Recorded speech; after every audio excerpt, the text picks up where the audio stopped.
So I think like people have two sets of resources, right, that they allocate. So they've got time and they've got money. And so if you look at someone's bank statement and you look at their calendar, you know what their life is. And you can also predict where their life is going to be in X amount of years, right?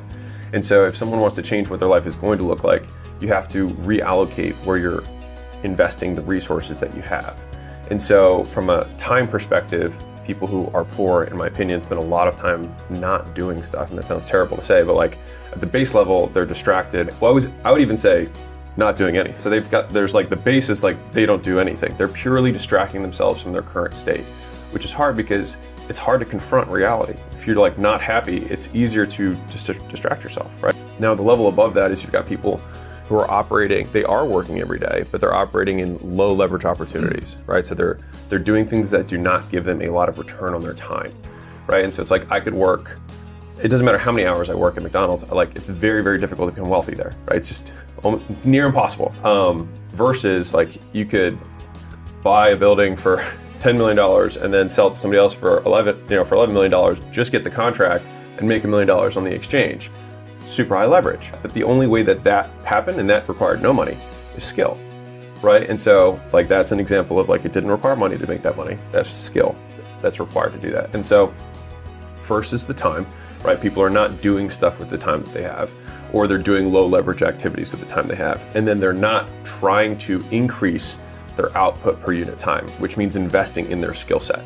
So like one of the easiest ways to gain leverage on your time, and when I say leverage, just for everybody, like leverage is the difference between inputs and outputs in a system. So, Archimedes said, if you give me a lever long enough, I can move the world. And so to the same degree, if you have enough skills, you can do anything, right? And so skills give you leverage on your time. So you get more out of each unit of time. So if I'm a master cold caller, I will get more sales and calls booked for the same unit of time than somebody who sucks at it. Same time, more output, 100%. And so when people are allocating their time, they're not by percentage, they're kind of like consuming their time rather than investing their time. So they're either doing nothing or they're consuming the time rather than putting time into getting higher returns on their time, which is education, right? And so education you can have from like the conceptual learnings, watching stuff like this, or the actual doing. The first 1,000 cold calls you make, the first 1,000 cold emails you do, the first 1,000 doors you knock on, the first 1,000, like you'll learn more from that than you'll learn from every single book you read up to that point, right? And so people don't allocate nearly enough time to that in the beginning. And so I think one of the things that the formal education system did really well, that people poo-poo on it, is the idea of going into debt to gain education is something that fundamentally makes sense. You have to get a return on it, because like the idea of borrowing from a future self that can make more money to pay for the thing that you're getting the skill for makes total sense. I think Elon was saying something about how Neuralink in the future, it's going to be such a competitive advantage that they could price it at whatever they want, because once you have it, you'll be so much more able than anyone who doesn't have it that you could so easily pay off the price of the thing. That's how it should work conceptually. And so this is the simplest example that I have. So a friend of mine has a 17-year-old daughter. She got a job at a bowling alley and she makes minimum wage. And he said, why don't you become a phlebotomist? She was like, well, I don't want to spend the money. He's like, it's $500 and it's a 2-day certification. And then after you have that, you make $25 an hour. So she didn't have the money. Now she could save it to get the $500, right? Or she could take a loan for the $500. And so it was like she could either save for 8 weeks, right, from her bowling alley to pay the $500, or she could take a loan for the $500, do the 2 days, and then pay it off in a week. So at that 1 week, she now has 7 more weeks of earning capacity. This is a micro example, yes, right? 7 more weeks of earning capacity at her new level, and she'd be net positive on the next 7 weeks of earnings, right? And so that's just a micro example of like what skill investing does. And so that, because a lot of us talk about like, you got to get educated, you got to learn stuff, and like you learn stuff by doing it. And a lot of times you pay for that education or access to people who can teach you those skills, because a lot of people aren't going to give it to you for free. And that makes sense. It's okay. Right. Like it took them time to learn the thing, and they compress that time to give it to you. That's why I'm if there's one thing that's my like life's mission, it's education. And so the single highest return on investment thing I've ever done, and not to sound trite here, but I just like using scenarios. Like if I had taken all the money that I'd spent on coaching, mentorships, courses, workshops, seminars, and put that in the S&P 500 when I, 10 years ago, right?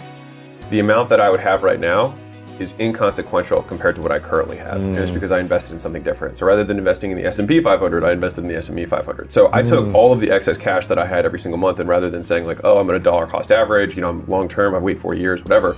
I was like, I just don't make enough money. So like I could be the millionaire next door who saves every penny, doesn't go to Starbucks for my entire life, and have $2 million when I'm older, and literally enjoy nothing during that period of time. That doesn't sound like that's not a trade I wanted to make. And so I had a belief that I know I will work hard, and if I'm given the right tools, I will be able to implement them. And so I took all my extra money, and this is kind of, a lot of people might not necessarily agree with me on this, but it worked for me. So I put all of every dollar I had, even went into debt, to get access to communities and mentors and coaching programs, and those were the biggest gifts of all. And it wasn't even just like the biggest gifts I got from those wasn't even the education, but it was the perspectives on reality. It was people disproving things that I thought to be true.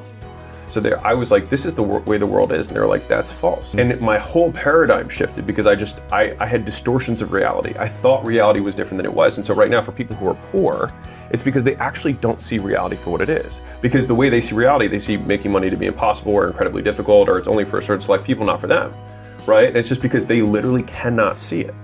And so I'm trying to think of an example of when, like, you can see something that, an easier example is like kids and parents, right? Like a kid thinks the world is a certain way, and the parent's like, you just haven't seen enough stuff yet. And so, as you level up in the entrepreneur space, there's also just more levels of that where other people are like, this is the perspective you need to have. And you're like, no way, that's possible. And so that's where those rooms gave me the highest ROI. The other skills, because there's so many people there that are trying to learn the same things, they already said, hey, get this program, read this book. And so they helped sift through the mountain of information that's out there, because I only have one resource, which is time at that time. And so it's like, okay, I'll spend it, but where do I spend it? And they were like, okay, if you want to learn real estate, these are the top 3 guys. You can join this Facebook group, get into this guy's community. He has a coaching program that helps you do wholesaling. This guy's a coach that does Airbnbs. This guy does, and so it's like, which one do I choose? The answer for everybody who's curious is do them all, because you're just like, you're not like, people are like, which one should I do? I'm like, you're not going to be poorer by learning more, right? And then it's not like you have a finite capacity to learn. The more you learn, the better you get at learning. The more lines and synergies you find between different skill sets and opportunities. In my opinion, there's 3 main skills in business in general. You got to learn how to sell, you got to learn how to build, you got to learn how to lead. So you got to learn how to get people to give you money for stuff. You got to have the stuff to sell them. And then you got to have people that work on your side to help deliver on those other 2.